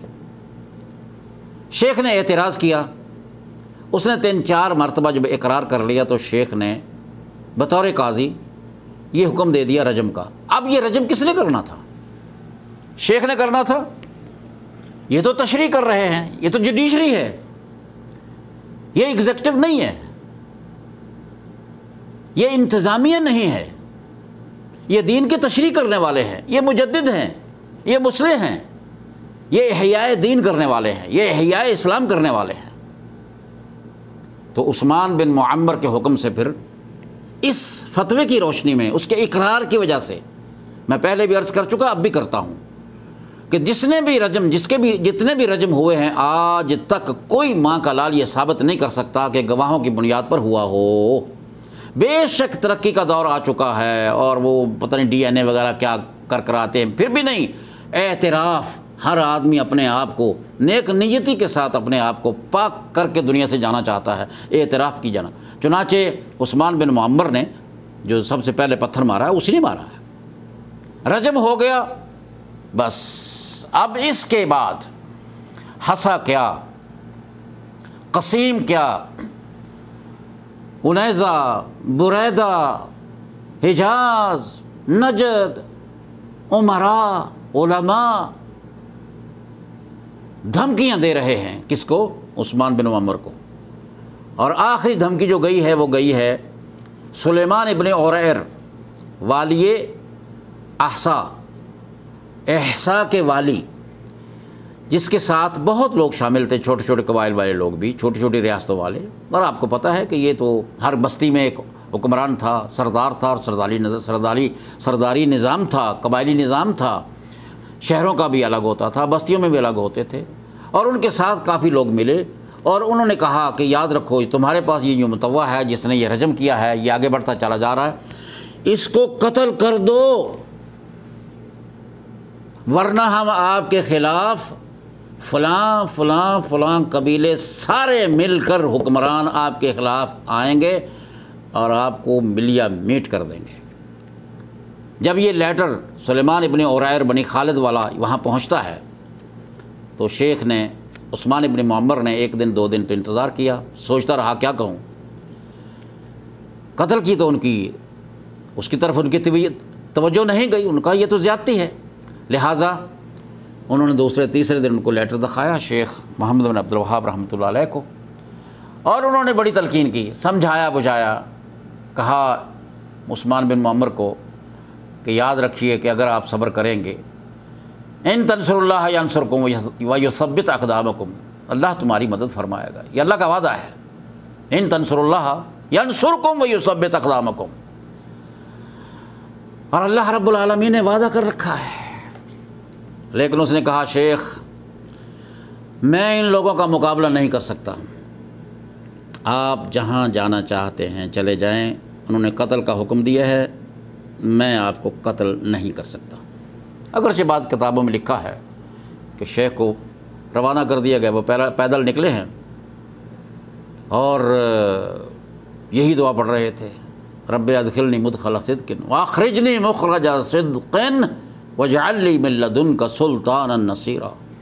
اور بعض کتابوں میں لکھا ہے کہ ایک فرسان ساتھ تھا، فرید نامی آدمی، اور اس نے قتل کا ارادہ بھی کیا اور اس کے بعد وہ بھاگ گیا۔ لیکن یہ بات کسی حد تک درج اگرچہ کر دی گئی ہے لیکن کوئی اتھینٹک نہیں ہے۔ شیخ وہاں سے، ہاں وہ ساتھ تو ضرور تھا، شیخ درعیہ اس سے قریب تھا، لہٰذا وہاں پر پہنچ جاتے ہیں اور محمد بن سویلم العرینی کے ہاں جو ان کا شاگرد تھا، عیینہ کے دور میں کافی لوگ ان کے شاگرد ہو چکے تھے، ان کا حلقہ چلتا تھا اور لوگ ان کے شاگرد جو تھے بہت زیادہ تھے، مختلف مقامات سے وہاں پر آیا کرتے تھے۔ تو شیخ نے دیکھا کہ یہ میرا شاگرد ہے، ان کے پاس گئے لیکن ان کو بڑا بوجھ محسوس ہوا۔ شیخ نے ان کو تسلی دی، اطمینان دیا۔ اور ادھر شیخ کا ایک بیٹا محمد بن سعود، درعیہ میں حکمران کون تھا؟ محمد بن سعود ابن محمد ابن مگرن، بنی حنیفہ سے ہیں۔ یہ اس بستی کا حکمران تھا اور بستی صرف مٹی کے گھروں کے 40 گھروں پر مشتمل تھی، باغات بھی تھے، کھجوروں کے درخت بھی تھے اور بھی کھیتی باڑی تھی، لیکن گھر صرف اتنے تھے، کچھ زیادہ بڑا شہر نہیں تھا۔ اس کا اس وقت جو سردار تھا، جو حکمران تھا، وہ تھا محمد ابن سعود ابن محمد ابن مگرن۔ سخت آدمی مشہور تھا کہ اس کے اندر بڑی سختی ہے۔ اور یہ بھی یاد رکھیں جو نیک نیت ہوتے ہیں، جو خالص نیت رکھنے والے ہوتے ہیں، وہ سخت ہوتے ہیں بعض دفعہ۔ ان کا بھائی عبدالعزیز بھی ان کا شاگرد ہو چکا تھا، عیینہ میں ان کو دروس کے اندر جایا کرتا تھا، ان کا بیٹا تھا عبدالعزیز، اور ان کا بھائی سنیان اور مشاری وغیرہ بھی کبھی کبھی ان کے دروس میں جاتے رہے اور ان سے وہ بھی متاثر تھے۔ تو شیخ محمد بن عبد الوہاب ان کے گھر میں ٹھہرتے ہیں، اور ادھر سے کوئی آدمی اللہ کا بندہ ان کی زوجہ محترمہ سے، جن کا نام مودی بنت وحتان ہے، اللہ ان کو جنت الفردوس میں جگہ عطا فرمائے، کروٹ کروٹ چین نصیب فرمائے، اس نے تو آل سعود کی قسمت بدل دی، وہ بہانہ بنی، اللہ کا فضل ہو گیا۔ اس نے اپنے شوہر کو جس وقت وہ ان کے پاس آئے، انہوں نے کہا ابشر بالنعمہ، ابشر بنعمت اللہ، اللہ کی ایک نعمت کی بشارت، میں خوشخبری آپ کو سناتی ہوں۔ اس نے کہا کہ وہ کون سی خوشخبری ہے، وہ کون سی نعمت ہے؟ اس نے کہا ہے کہ یہ آدمی آیا ہے آپ کی بستی میں، آپ کے علاقے میں، وہ اللہ کی دعوت دیتا ہے، اللہ کے رسول کی طرف بلاتا ہے، اللہ کی طرف بلاتا ہے، اللہ کے رسول کی طرف بلاتا ہے، سنبھال لیجئے ان کو۔ اور پھر یہ ہے کہ ان کو کہا کہ یہ بھی ہے کہ بلایا جائے یا جایا جائے، تو ان کی زوجہ محترمہ نے ان کو کہا کہ نہ، بالکل نہیں، ہرگز نہیں، ان کو مت بلائیے، ان کے پاس جائیے۔ تو محمد بن سعود رحمۃ اللہ علیہ ان کے پاس جاتے ہیں، ان کے بیٹے مشاری بھی ساتھ ہیں، سنیان بھی، بھائی ان کے مشاری ہیں اور سنیان ہیں، وہ بھی جاتے ہیں، اور جا کر کہا السلام علیکم، سلام تو بلایا ہے، ابشر یا شیخ ابشر بالامن، ابشر بالامن یا شیخ، آپ امان میں ہیں، اور تائید کے لیے بھی بشارت دے دی، ہم آپ کے ساتھ ہوں گے، آپ جو قرآن اور حدیث پڑھتے ہیں، آپ جو اللہ کی طرف بلا رہے ہیں، اللہ کے رسول کی طرف بلا رہے ہیں، دعوت اسلام دے رہے ہیں، یہ تو پیغمبروں کا دین ہے، یہ پیغمبروں کی دعوت ہے، آپ تو بہانہ ہیں۔ انہوں نے بیعت کر لی۔ امامین کریمین، امام محمد بن عبد الوہاب اور امام محمد ابن سعود ابن محمد ابن مگرن نے بیعت کر لی، اور وہ بڑی عجیب و غریب قسم کی مبارک بیعت تھی، وہ جاگ لگی ہے۔ وہ کب کی بات ہے؟ 1157 ہجری، 12ویں صدی کا نصف گزر چکا ہے، 1157 میں وہاں پہنچتے ہیں، یہ بیعت وہاں ہوتی ہے۔ بتائیں گے وہ نافذ کون کریں گے؟ آل سعود۔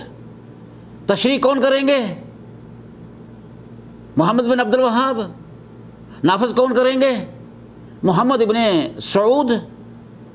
اور اس کے بعد آل سعود آج تک تنفیذ میں ہیں، ایگزیکٹو ہیں، انتظامیہ میں ہیں، اور آل شیخ آج تک قرآن و سنت کی تشریح علی منہج نبوہ اور صحابہ کے عین ان کی تشریح اور تعبیر کے مطابق تشریح کرتے چلے جا رہے ہیں۔ وعدہ یہ ہوا کہ دیکھیے کل اگر اللہ رب العالمین نے ہم نے آپ کے ساتھ تعاون کیا، آپ نے تبلیغ کی اور اللہ نے پروان چڑھایا، تو کہیں ایسا نہ ہو کہ آپ چھوڑ کے چلے جائیں گے۔ اس نے کہا کہ نہیں، الحدم بالحد میں، کیونکہ انہوں نے وعدہ کر لیا تھا ہم آپ کا دفاع کریں گے، آپ کو امن دیں گے، آپ کو سہولتیں دیں گے، دین آپ بتلائیں گے، نافذ ہم کریں گے، آپ چھوڑ کر نہیں جائیں گے۔ وہ چھوڑ کر نہیں گئے، سبحان اللہ۔ اور اس کے بعد رسائل، مکاتبات شروع ہوئے۔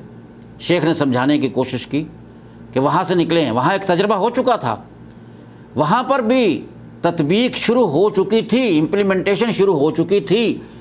دعوت پہلے رہی تھی زبانی، پہلے رہی تھی کتابی، اور اس کے بعد دعوت شروع ہو گئی، پھر اب انتظامی لحاظ سے بھی دعوت کا کام شروع ہو گیا، کیونکہ اللہ رب العالمین نے وعدہ کیا ہوا ہے۔ وعد اللہ الذین آمنوا وعملوا الصالحات لیستخلفنہم فی الارض کما استخلف الذین من قبلہم وَلَيُمَكِّنَنَّ لَهُمْ دِينَهُمُ الَّذِي ارْتَضَىٰ لَهُمْ وَلَيُبَدِّلَنَّهُم مِّن بَعْدِ خَوْفِهِمْ أَمْنًا۔ شرط کیا تھی؟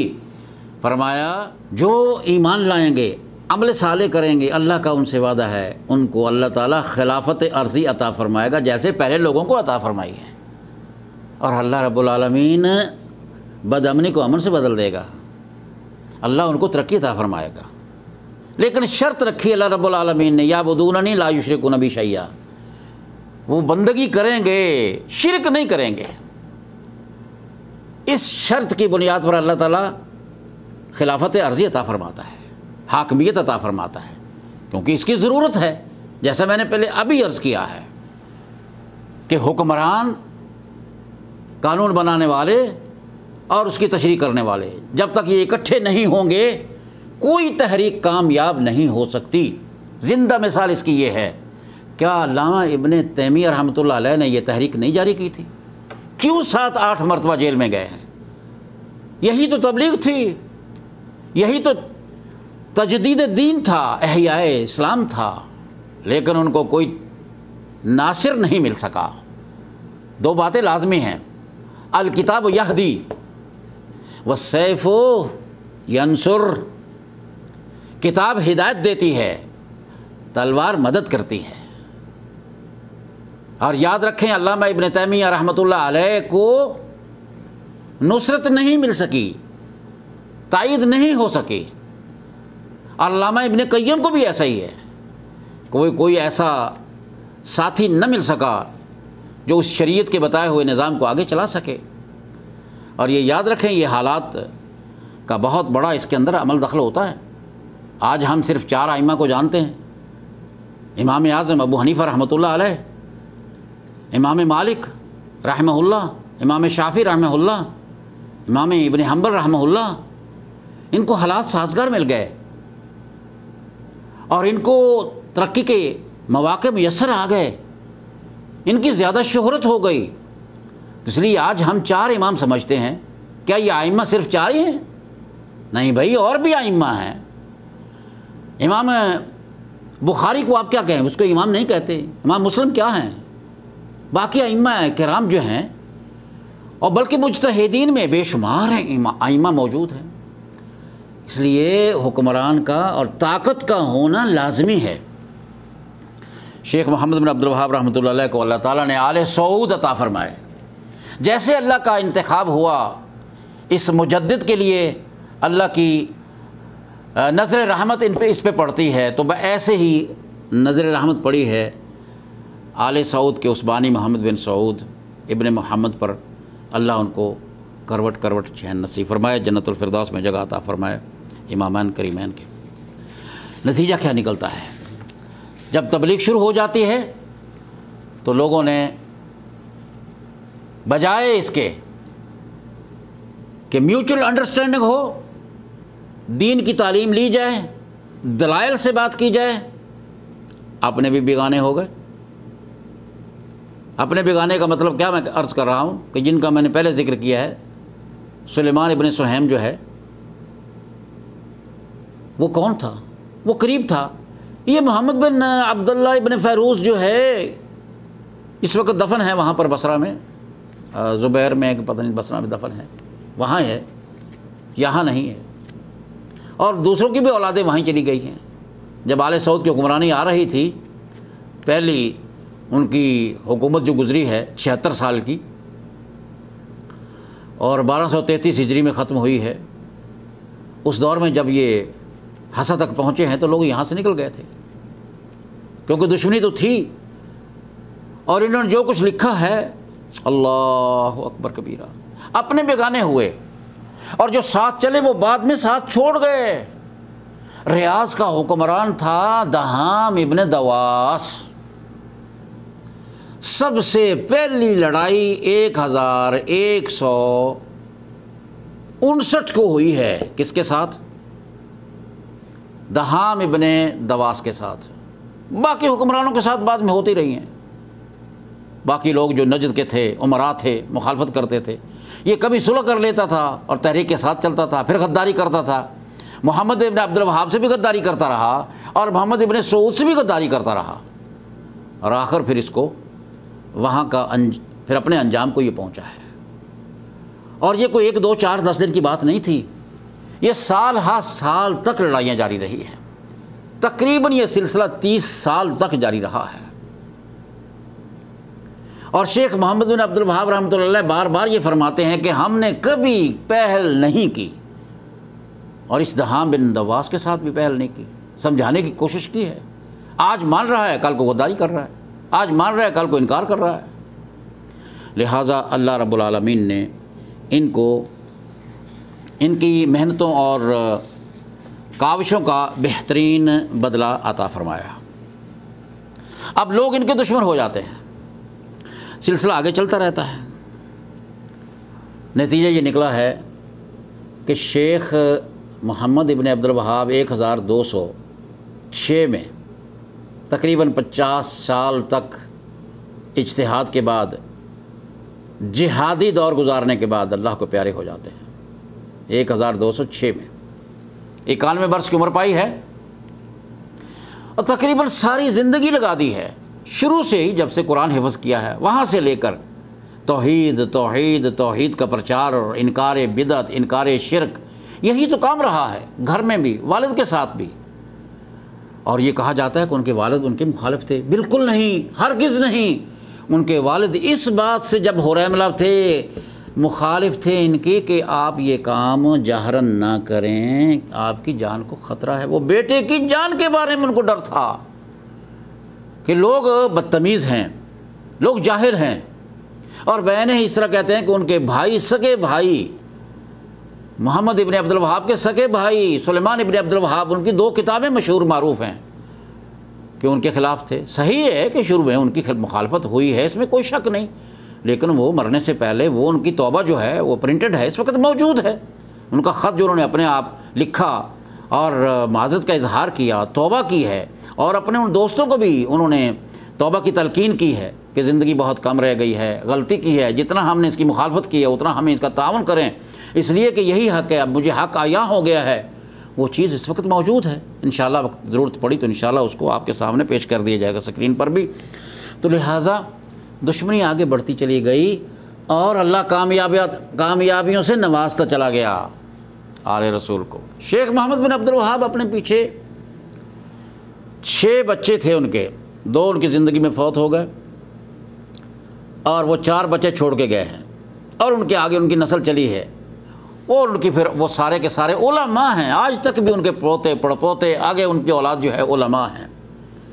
پہلے کا نام ہے علی، دوسرے کا نام ہے حسن، تیسرے کا نام ہے حسین، اور چوتھے کا نام ہے عبداللہ، 5ویں کا نام ہے ابراہیم، اور آخری کا نام ہے عبدالعزیز۔ ابراہیم اور عبدالعزیز فوت ہو گئے تھے، باقی چاروں زندہ رہے۔ اب بھی کہو گے کہ محمد بن عبد الوہاب ناسبی ہے الیاذ باللہ، جو آل رسول سے اتنی محبت اور پیار کرنے والا ہے، جس کے بیٹے کا پہلے بیٹے کا نام، بڑے بیٹے کا نام علی ہے، یہ ناسبی ہے، یہ آل رسول سے دشمنی کرنے والا ہے، اپنے بیٹے کا نام علی کے نام پہ رکھتا ہے رضی اللہ تعالیٰ عنہ، اور دوسرے بیٹے کا نام حسن کا نام، تیسرے کا نام حسین ہے۔ شباب اہل جنہ نبی کریم صلی اللہ علیہ وسلم کے جو نواسے ہیں، جو پیارے ہیں، جن سے محبت اور پیار ہمارے ایمان کا حصہ اور جز ہے، جو ان سے پیار کرتے ہوئے ان کے اپنے بیٹوں کے نام رکھتا ہو، پھر بھی ان کو آپ ناسبی کہیں گے۔ اور ان کی جو بڑی بیٹی ہے، اللہ جب ان کی بیٹی کا نام آتا ہے، صاحبۃ الہجرتین فاطمہ، بہترین، جس کو اللہ نے جمال بھی دیا، جلال بھی دیا، تعلیم دی، جوانی دی، امراء اور خطبہ شادی کرنا چاہتے تھے، شریعت کی مدرسہ سی، داعیہ تھی، وہ مجدد کے ساتھ قدم بقدم چل رہی تھی، فاطمہ نامی۔ جب اس نے منظر یہ دیکھا تھا 1233 کا، اور اس وقت ہجرت کر کے چلی گئی تھی اپنے بھتیجے کے ساتھ راس الخیمہ میں، اور راس الخیمہ میں جب دیکھا برطانیہ نے، تو جو حشر کیا تھا اس کا شاید بعد میں تذکرہ ہو، یہ بات چونکہ پہلے ذہن میں آ گئی ہے تو میں عرض کر دیتا ہوں، جو حشر نام نہاد اسلامی لشکر جس کے اندر یہود و نصارہ تھے، ابراہیم پاشا کا، جس نے 1233 میں عبداللہ ابن سعود ابن عبدالعزیز ابن محمد بن سعود کو یہاں سے پکڑ کر، ان کی آل و اولاد کو پکڑ کر جو مصر لے گیا تھا، اور اس کے بعد استانہ میں جا کے جن کو پھانسی دی گئی تھی، اور آل سعود کے ساتھ آل شیخ بھی چلے گئے تھے، تھوڑا اس کا ذکر میں بعد میں کرتا ہوں۔ یہ بیٹی تھی ان کی، اور یہ ہجرت کر کے راس الخیمہ جاتی ہے۔ برطانیہ نے محسوس کیا یہ دروس کا سلسلہ تو وہیں بھی شروع ہو چکا ہے، یہ جیسے یہاں درعیہ کے اندر شریعت کی مدرسہ تھی، داعیہ تھی، مبلغہ تھی، سنت مصطفیٰ کو پرچار کرنے والی تھی، بچیوں اور بچوں کو اسلامی تعلیمات سے آراستہ کرنے والی تھی، اس نے راس الخیمہ میں بھی وہی کام شروع کر دیا۔ برطانیہ نے اس کو آگ لگا دی، راس الخیمہ کو ایسا برباد کیا جیسے محمد بن علی کے بیٹے ابراہیم پاشا نے درعیہ کو 1233 ہجری میں برباد کیا تھا۔ تو کیا میں سوال کر سکتا ہوں کہ اگر یہ پودا برطانیہ کا لگا ہوا ہے، محمد بن عبد الوہاب رحمۃ اللہ علیہ، جس کے بارے میں کہا جاتا ہے کہ یہ برطانیہ نے لگایا ہے، یہ پودا برطانیہ کا ہے، یہ اس کی پروڈکٹ ہے، یا یہ اس کا نتاج ہے، یا اس کی پیداوار ہے، یہ اسی نے بنایا ہے، تو کیا راس الخیمہ کو ایسے برباد کرتا ہے جیسے عثمانیوں کے والیوں نے، بلکہ عثمانیوں نے درعیہ کو برباد کیا تھا، اینٹ سے اینٹ بجا دی، درخت کاٹ دیے، فصلوں کو تباہ کر دیا، بندوں کو شہید کرنے کے ساتھ ساتھ ایسے ملیا میٹ کیا کہ سیٹلر وغیرہ کو مبارکباد دینے کے لیے ہندوستان سے یہاں درعیہ آنا پڑا، تاکہ عثمانیوں کو محمد بن ابراہیم جو محمد علی پاشا کے بیٹے ابراہیم کو مبارکباد دیجیے، تاکہ وہ مبارک جو محمد علی کو پہنچ جائے۔ تو سوال یہ ہے کہ اگر محمد ابن عبد الوہاب رحمۃ اللہ علیہ برطانیہ کا لگایا ہوا پودا ہوتا، تو کیا وہ راس الخیمہ کو ایسے برباد کرتے جیسے عثمانیوں نے 1233 میں درعیہ کو برباد کیا تھا، جہاں تباہی کا یہ عالم تھا کہ کچھ نہ چھوڑا گیا، اور جب راس الخیمہ کا بھی کچھ نہیں چھوڑا گیا تو فاطمہ بنت محمد بن عبد الوہاب رحمہ اللہ وہاں سے ہجرت کر کے عمان چلی گئی، اور عمان سے پھر جب اللہ رب العالمین نے حالات سازگار کیے، وقت گزرا، پھر واپس درعیہ میں آ جاتی ہیں، اور اللہ رب العالمین کے ہاں اس وقت آرام کر رہی ہیں، پرانے مقبرۃ العود کے اندر دفن ہیں۔ اللہ نے جتنی بھی ترقی عطا فرمائی ہے آل سعود کو، وہ محمد بن عبد الوہاب رحمۃ اللہ علیہ کی وفات کے بعد ہوئی ہے۔ بنیاد تو بن چکی تھی، آل سعود نے جہاد کا علم بلند کیا اور کیے رکھا، تو پھر یہ علاقے فتح ہونا شروع ہو گئے۔ آج قسیم ہے، وشم ہے، حائل ہے، اور اس کے بعد احسا کا علاقہ ہے یا حسا کا علاقہ ہے، مشرق میں ہے، اور اس کے بعد اللہ نے وہ طاقت عطا فرمائی کہ شام کی حدود تک، عراق کی حدود تک، بحرین کا علاقہ، عمان کا علاقہ، قطر کا علاقہ، یہ سارے کے سارے علاقے جو ہیں وہ مجدد الدعوہ کی وفات کے بعد 1218 تک، جب سعود ابن عبدالعزیز رحمہ اللہ تعالی مکہ مکرمہ میں داخل ہوتے ہیں، اس دور کی یہ ساری کی ساری اللہ تعالیٰ کا یہ فضل ہوا ہے کہ یہ محنت اور کمائی تھی، اور اللہ نے اپنا وعدہ سچا کر دکھایا۔ جیسا میں نے پہلے عرض کیا، اللہ کا فرمان پڑھ کے سنایا، وعد اللہ الذین آمنوا وعملوا الصالحات لَيَسْتَخْلِفَنَّهُمْ فِي الْأَرْضِ كَمَا اسْتَخْلَفَ الَّذِينَ مِنْ قَبْلِهِمْ۔ اور آیت مبارکہ کے آخر میں کیا ارشاد فرمایا؟ يَعْبُدُونَنِي لَا يُشْرِكُونَ بِي شَيْئًا، چونکہ شرک کا انکار کرنے والے تھے، بدعات و خرافات کو ختم کرنے والے تھے، ان تمام علاقوں میں یہ خبر لیجئے، میں خبر پہنچا رہا ہوں آپ کو اس وقت کی، کہ تمام علاقوں میں جتنی بھی جگہیں تھیں جہاں استغاثہ، استعانہ بغیر اللہ، نظر و نیاز، سارے کے سارے ہی صاف کر دیے گئے تھے۔ آپ کہیں گے کہ آپ کو کیا پڑی ہے کہ یہ سلسلہ کیوں شروع کیا آپ نے؟ وہ بھی 200-250 سال پہلے کی بات ہے۔ ہاں، اس لیے کہ جیسے اللہ رب العالمین نے ان کو توفیق عطا فرمائی تھی احیاء دین کی، تجدید دین کی، آج ہمیں بھی محسوس ہو رہا ہے الیکٹرانک میڈیا کے دور میں، اور خصوصاً بالخصوص سوشل میڈیا کے دور میں، اور جب کہ یہ چینل پہ چینل کھلتے چلے جا رہا ہے، برائی نے پھر سر اٹھایا ہے، اور محمد ابن عبد الوہاب رحمۃ اللہ علیہ کی اس تحریک کو بدنام کرنے، لوگوں کو متنفر کرنے، اور ان کی صحیح شکل و صورت کو بگاڑ کر پیش کرنے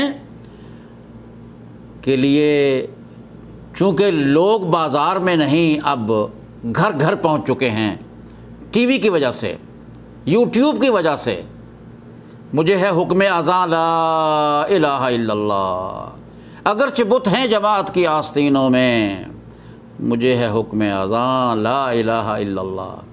ہماری بھی ڈیوٹی ہے کہ ہم بھی اس امانت کو جو تاریخ کے اوراق میں موجود ہے، جس کے بارے میں سب کچھ موجود ہے، اور شیخ کی 21 مجموعوں پر آپ کا علمی سرمایہ آپ کو دعوت تبلیغ دے رہا ہے، دعوت نظارہ دے رہا۔ آئیے مطالعہ کیجئے، جہاں کوئی چیز نظر آتی ہے بتلائیے، دلیل دیجئے قرآن و سنت کی روشنی میں کہ یہ غلط ہے، تو پھر آپ سے معذرت کر کے اس سے رجوع کریں گے۔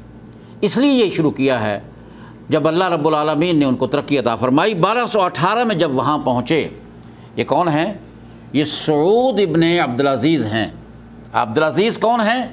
جو دوسرے حکمران بنے، محمد بن سعود ابن محمد ابن مگرن، جو پہلے بیعت کرنے والے تھے امام اور مجدد محمد ابن عبد الوہاب کی، یہ ان کے بیٹے ہیں جو دوسرے حکمران ہیں۔ اور ان کے بارے میں کسی اپنے درس کے اندر یہ بات کہہ گیا تھا کہ سعود جو ہیں، جو 1218 میں مکہ میں کامیاب ہو کر مکہ میں داخل ہوتے ہیں، کہ یہ شہید ہوئے تھے، نہیں، ان کے والد جو عبدالعزیز ہیں نا، یہ درعیہ میں عصر کی نماز پڑھ رہے تھے، عصر کی نماز پڑھ رہے تھے 1218 ہی میں ہجری میں، کہ کسی رافضی نے خنجر کا وار کیا، اور اتنا گہرا وار لگائے، 1 یا 2، کہ وہ ذہنی طور پر وہیں پر مفلوج ہو گئے، اس کے بعد یعنی بے ہوش ہو گئے، اور اس کے بعد ان کو اٹھا کے لے جایا گیا، تو وہ شہید ہو چکے تھے۔